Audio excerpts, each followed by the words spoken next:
All right, here we are.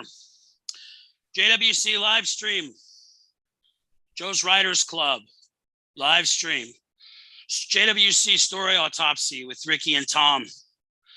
Special guest author, Amber Danson. Special guest poet, David Anderson. We're coming at you from all angles here. This is quite a guest list. We've been having technical difficulties lately. And some of us still are. Look at that cat, how cute that cat is. Yeah. That is not deliberate, folks. This is all happening live. We've been having technical difficulties, but I think we actually figured it out today. Here we are, right back at you. I've been having such a blast making these shows lately. Our Monday show, our poetry show, and this show where we do reads and we talk about stuff, all things creative. Man, oh man, it's been a blast. So today, getting right down to the nitty gritty, I finished another chapter today of my Athenium project, the project I'm writing with David. It's a collaborative novel. It was a blast. Had a great match. I didn't like my outline of what I thought was going to happen. So the muse basically was like, no, let's do this instead. And it was better. So you would have been proud of me, Tom. It was almost like I was pantsing for 10 minutes there. Almost. Yeah, almost. And I'm also working on Chronicles of Chiron, which I've been calling Chiron 6, this sci-fi book. I'm about halfway through with that. I think it's a 60,000 word novel, and I'm coming up on 30,000 words for both of my plot threads. It's just been a blast. Creativity, man. The transcendent force of creativity. What would we do without it in such a crazy world, in such an uncertain world? I don't know. I don't know what we would do. Amber, how have you been? How's everything going? And how's your creative life? Well, I've been getting my ideas organized and getting everything going so that I can get the series arc for Death's Nightmare some continuity without any kind of major errors going on anywhere in the series arc. And I've got myself a couple pretty things to put my ideas in because I write all of my outlines and short ideas on paper. I see. That kitty is just like, I'm here, and just so you know, folks, that's Newton up there. Very, very, very amazing little critter. Tom left, so I don't know what's going on. We're gonna keep going. This show may do a bunch of stuff, folks. Hang on for dear life. Go ahead. I was gonna say I have something to read at any point unless you had something else you wanted to talk about. Oh no, you can proceed, assuming the cat is benevolent enough to let you, of course. There's a lot of affection in that little fuzzball there. Well, folks, you're gonna have to bear with this kitten. There may be some distractions, so let's all be patient. Can't yell at a cat, can't yell at a kitten, that's for sure. Yeah, he's only like 9 weeks old. Yeah, so he's learning the ropes of being adorable and jumping around, doing everything. So I'm just setting up my screen to share so folks can see my words. Dig it. Yeah, that's good. That's very good.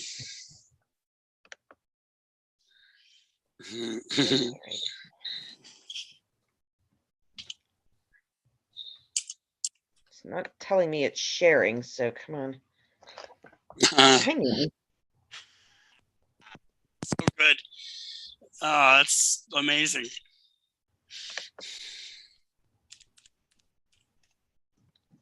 Yeah, well, if Tom don't come back, I'll read a little something that I got hanging around. That's all. Well, it won't let me share, but I can read. Then by all means do so. This is the first chapter of Death's Nightmare, called Predator, and it takes place in July of 1983.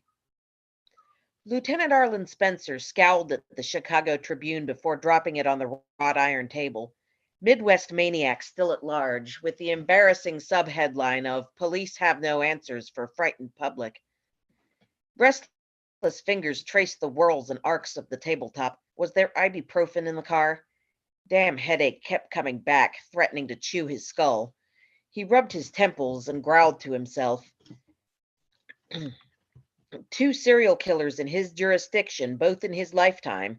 First, the highway slasher case, solved by his father 8 years ago. Now this. He scanned the faces around him, skipping over women to focus on men. The Midwest Maniac left little evidence, only bags of clean, boiled bones. Black plastic garbage bags lurking with their sinister contents along rural highways, clean of any trace evidence. The identity of each victim was a mystery. The media drooled over the drama. Anyone could be next. 6 men in the coffee shop. Spencer studied each in turn, wondering how he would pick a monster out. The Midwest Maniac could be anyone. Could the businessman in the pinstripe suit with the briefcase and impatient manner butcher people? What about Glasses in the corner, stroking his goatee while hard at work on the next great American novel? Or the blonde jock swaggering through the door with his chest puffed out? No answers in the coffee shop. Spencer swigged the last drops of his coffee. Jumping from his seat, he jostled an enormous man. Startled, he looked up, expecting a bald head and prison tattoos. Just some kid, dark-haired, probably too young to shave despite his height. Too young to have killed 10 people over a 6-year period. "Excuse me," the youth said with a hint of a smile. He disappeared into the coffee shop. Spencer sized up everyone on the short walk to his car, a to-go cup of French roast in each hand. Too old, another woman, a long, suspicious glance at a man in a black trench coat, another hard look at the homeless man across the street. How many men lived in the greater Chicago area? How many were capable of murder?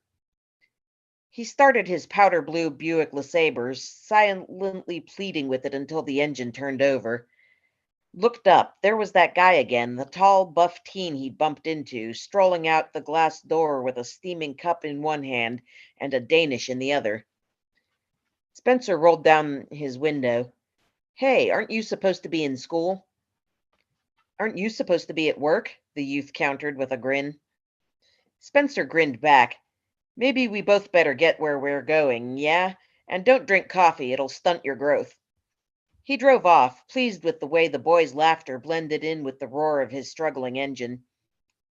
At Elgin headquarters, Spencer passed the second coffee to his partner, De Silva, and flung himself into the creaky office chair. "You see today's headline?" Spencer asked with a groan. "Yeah, but PR isn't my thing. That's for Stanton to worry about." Spencer sighed and set his coffee on the corner of his cheap metal desk.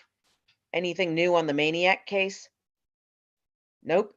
Some creep out there is cutting people into little pieces and we know nothing about him," De Silva said, deceptively casual, but his twitching foot revealed his agitation. 10 bodies with nothing to show for their efforts. Spencer grabbed their list of suspects and sorted through it again. Men between the ages of 30 and 50, all in reasonable health, college-educated vehicle owners.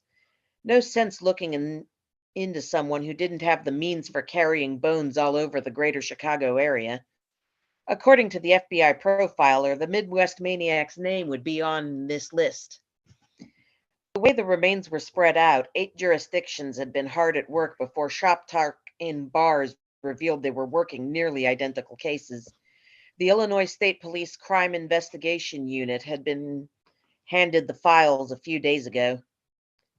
"We better find this bastard quick," Spencer told De Silva. De Silva hooked his thumbs into his trouser pockets. "Any suggestions on how we do that?" "What do we know about the bones?" "Very few tool marks. Whoever did this had some skill and cut the bodies apart with something super sharp." Right. So a surgeon, butcher, maybe a hunter, they would know how to do this sort of thing. De Silva held out his hand, fingers wiggling with impatience. Give me half that list.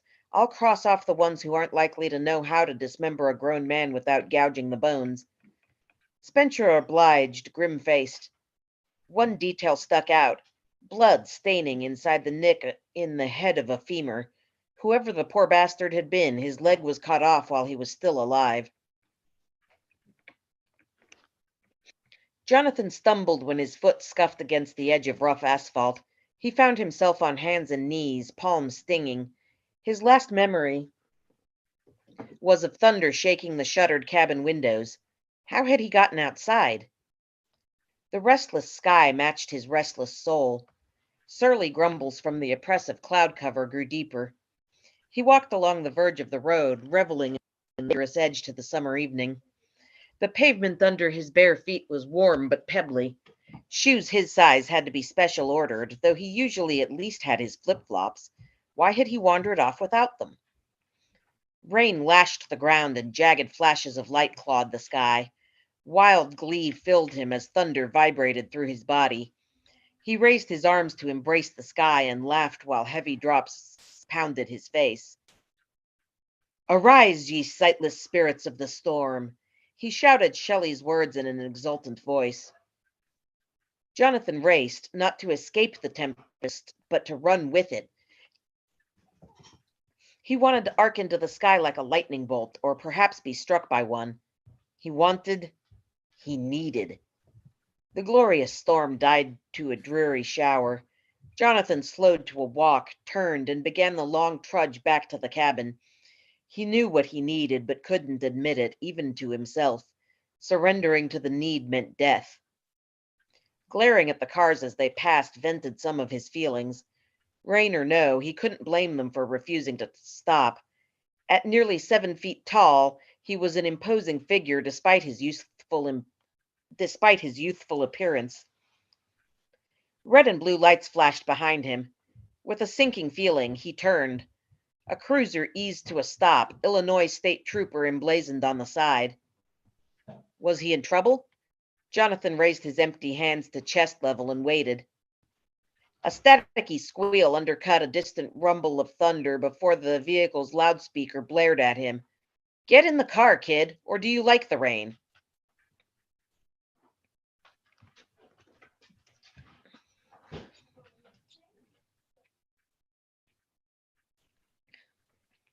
Curious, Jonathan hurried to the passenger side door and slid into the unlocked back of the cruiser. And that's all I can read right now because my computer's not cooperating. Oh boy. Well, we got a lot of that going on, but it's okay. I love that book. That's the first chapter of Death's Nightmare. Yep. Real tasty stuff. Fantastic. We'll have to get the rest of it when we have more cooperation. Thank you for reading, Amber. I love your prose. I love what you're doing there. The voice to this, you know. Anybody that's into this genre should buy this book, Death's Nightmare. You heard how tasty that was. And you got to give her credit for reading with that cat relentlessly. I mean, that was so adorable. I was dying, but it's just amazing. You were able to keep it straight, you know. It wasn't the cat that stopped her. It was the technology. See, oof. Yep. But a real great one, folks. I'm sure you agree. Tom. I'm back. You know what I did? What happened? I saw this. I was trying to reroute a plug for my lamp.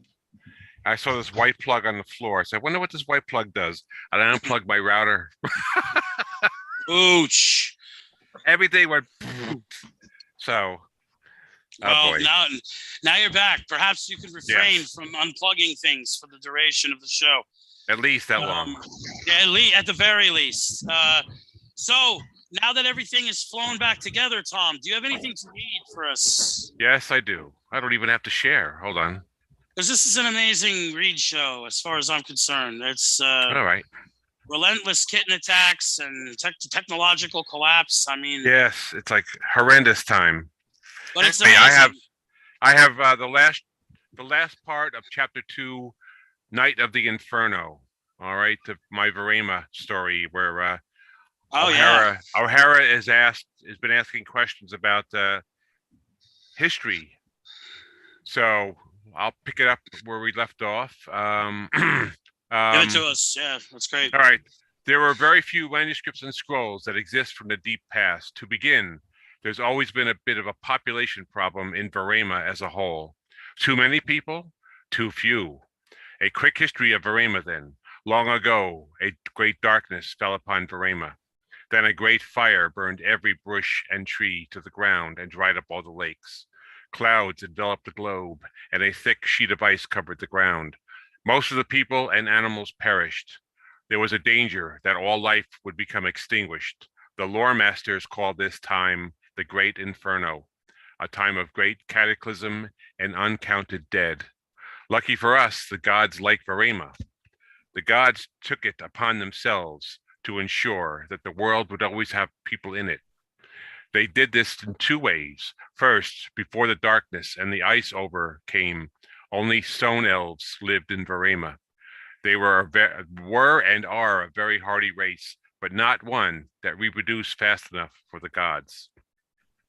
What did they do? O'Hara asked like a kid. Did they make them out of nothing, from the trees or the rocks? Where do you get these ideas? And do not talk of these things with anyone else. You could get locked up, or worse. Let me continue. They looked elsewhere for new people. At least that's what the old scrolls say. Where they found them is the subject of great debate among shard mages and lore masters. These lore masters believe the gods created the strangers from the soil and various other materials such as sand and clay.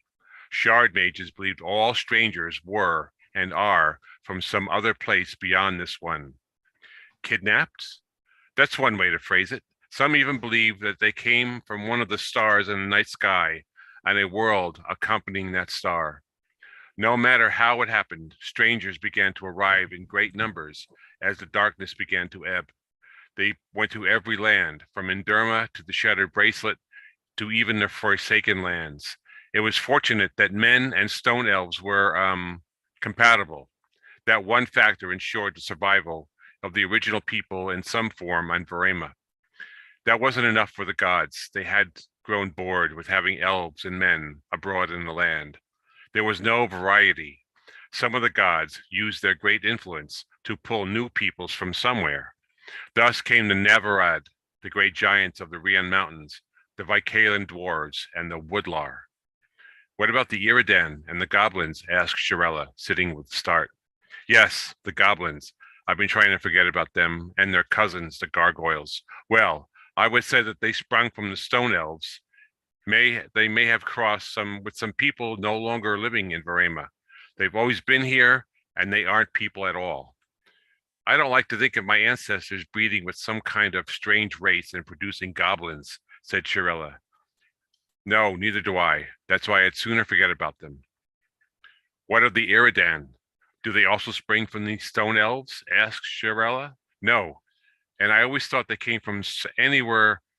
They came from somewhere else. They may be another pure blood race like men and stone elves. Their appearance would prove that. Who are they? Asked O'Hara. The Iridan are a large people, tall and muscular.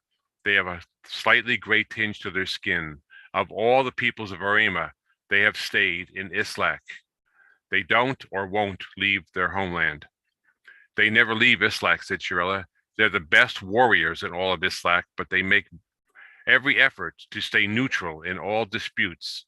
Islak sits between the Eastern Kingdoms, which is where we are, and the Southern Union to the far south. It's Islak that prevents the two areas from destroying each other. Islak is like a buffer, said O'Hara. A what? Said Mihab, shaking his head. It's something that you put between two other things. It keeps them from rubbing against each other, said O'Hara. I don't know where you got that, but that's a good enough description, said Mihab.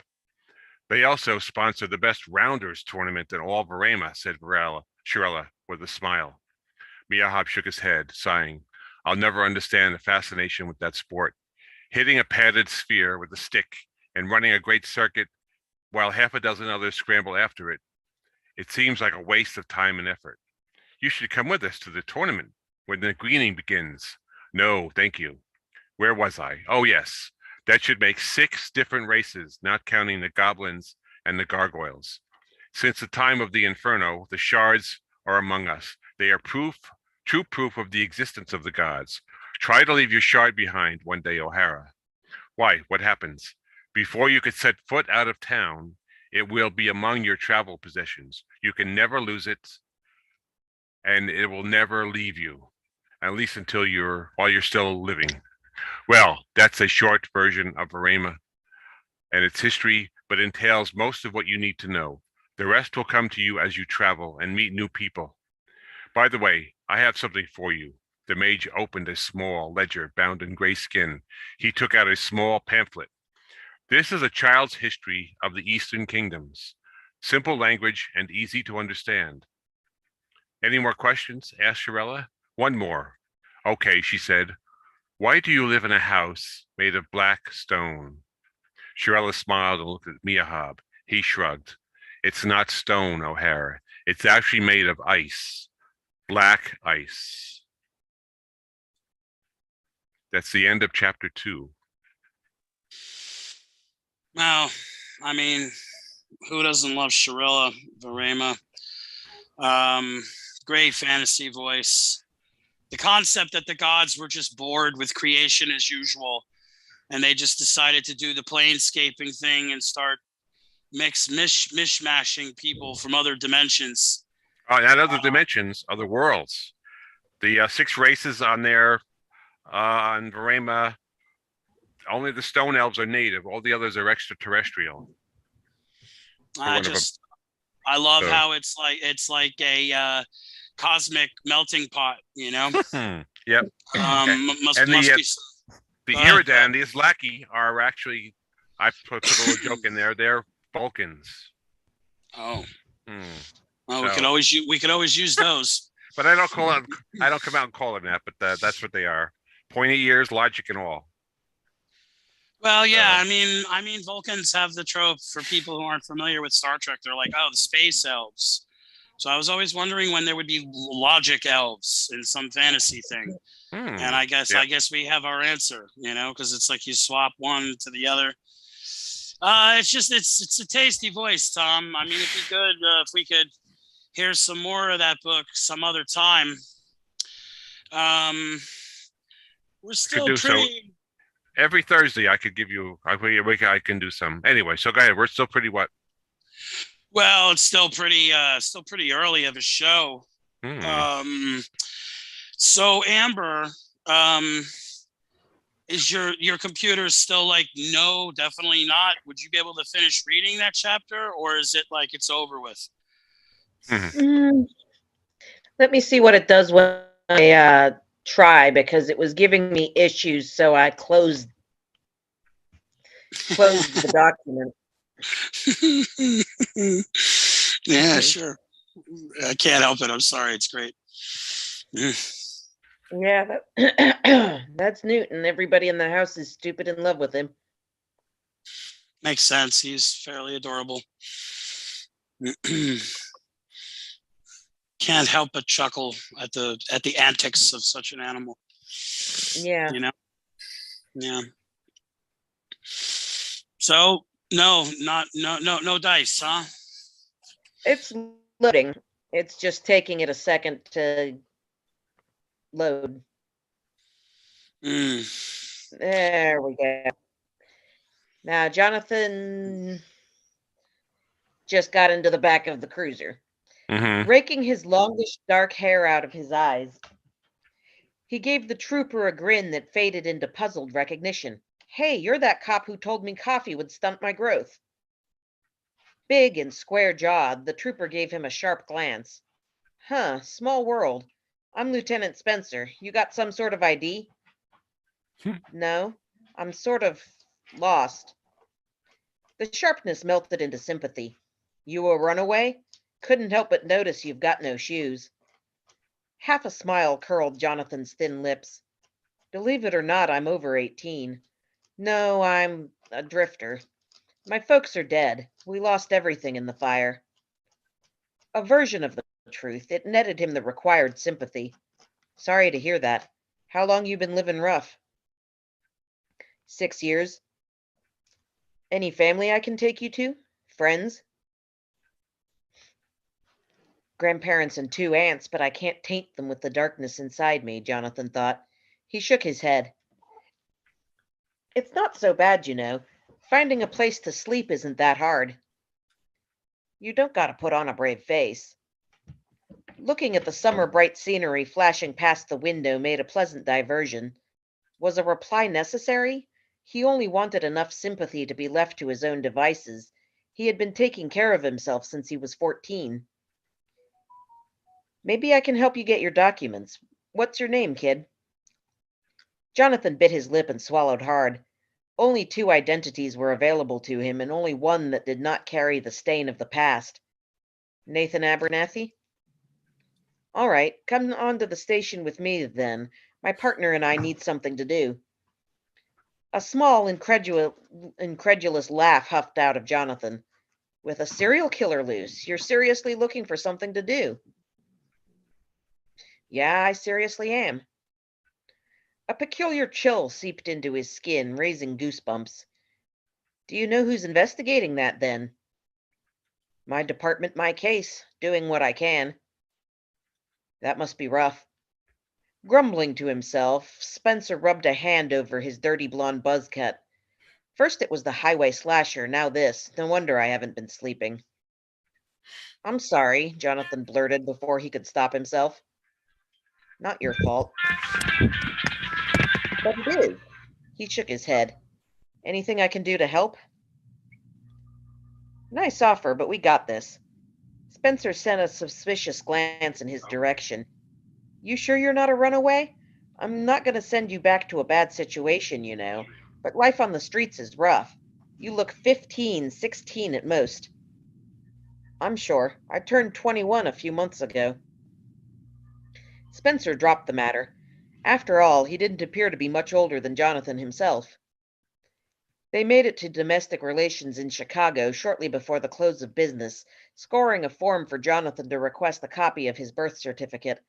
Spencer helped Jonathan fill it out before taking him to a general store for flip-flops. An hour of nerve-tingling company, then Spencer dropped him off at the YMCA with $10 and his phone number. Give me a call if you need anything, okay? Spencer's warm brown eyes searched Jonathan's face. I mean it. Getting a new start is rough. You don't got to do it alone. I appreciate it. Jonathan gave the lieutenant a hearty handshake and went into the YMCA. He waited until Spencer's car disappeared into traffic, ignoring the odd looks from the desk clerk. Restlessness still had a grip on his brain. Once the coast was clear, he headed for home at a steady jog. A long run lay ahead, but he needed the exercise. Half an hour into his journey, a trucker offered him a ride to Palos Hills. From there, nothing more than a brief jog separated him from a well-deserved rest.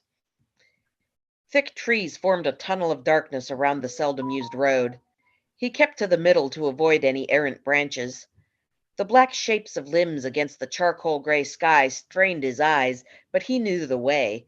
It was imprinted on his brain like a scar, all the twists and turns of the local roads and walking trails. There, the narrow, well-maintained trail leading from Wolf Road, all but invisible to those who didn't know what to look for. He slowed to a walk to avoid low-hanging limbs. Ducking under the dangling needles of a white pine, the clearing opened up around him. Squatting at one end, the log cabin would have held a rough charm if it wasn't tainted by so many terrible memories.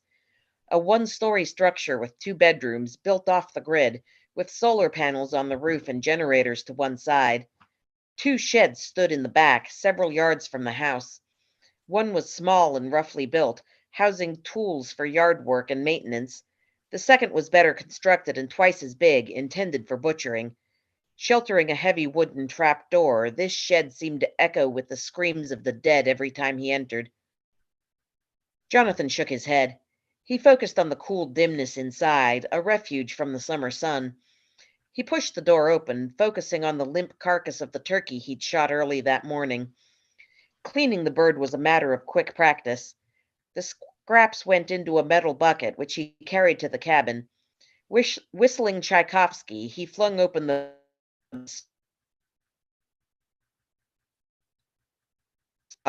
around him, making small, excited noises. Hi, guys. Great to see you. He patted flanks and scratched behind ears while he made his way to the kitchen. The dogs retreated and stood a few feet away when he entered the kitchen. Here and there, a tail waved gently. Jonathan smiled at them as he scooped up their bowls. His dogs kept him from longing for other companionship. First, the special meat from the fridge, mixed with fresh turkey scraps. Equal portions went into each bowl, along with a scoop of Purina. He poured himself a glass of water, turned on the television, and settled in onto the low, worn couch.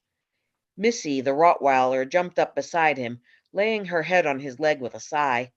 He rubbed her ears, pushing away the fury which surfaced at the memory of how he had acquired her. A few minutes later, big brown Goliath padded over and squeezed himself into the space between the coffee table and couch. Jonathan propped his feet on the table to give the dog room. The Channel 7 news came on, staticky because of the Panasonic's poor reception. Some political hoo-ha first, clips of Reagan making promises that had no effect on Jonathan's life. He fidgeted while he waited for the local stories. Finally, the disappearance of 15-year-old Owen Sinclair came up. Police have no leads, a man in a gray business suit said, and his family is pleading for anyone who might have information on Owen's whereabouts to step forward. A small, satisfied smile flickered across Jonathan's thin lips. He knew tomorrow's news would reveal what had happened to Owen, though it would be a while before anyone realized what they had found was all that remained, barring the special meat in the freezer, marked with the initials OS. He stroked Missy's head and sighed, his dexterous fingers tracing the edges of the spots where her fur had been shaved for easy tending of the cuts and burns. He whispered, "I made it right, sweetheart. Could you tell?" She licked his fingers and gazed at him with adoration. The story cut to a young Hispanic reporter with a cute haircut. Police received a letter from the Midwest maniac a few days ago and have analyzed it at length, trying to create a profile of the killer. They believe him to be a white male in his mid to late 40s. Jonathan straightened and smiled slowly. "I'm here with Lieutenant Arlen Spencer, who has prepared a statement on the progress of the investigation. Lieutenant?" The reporter turned to the man who stood beside her, and Jonathan leaned forward, his feet dropping on either side of Goliath.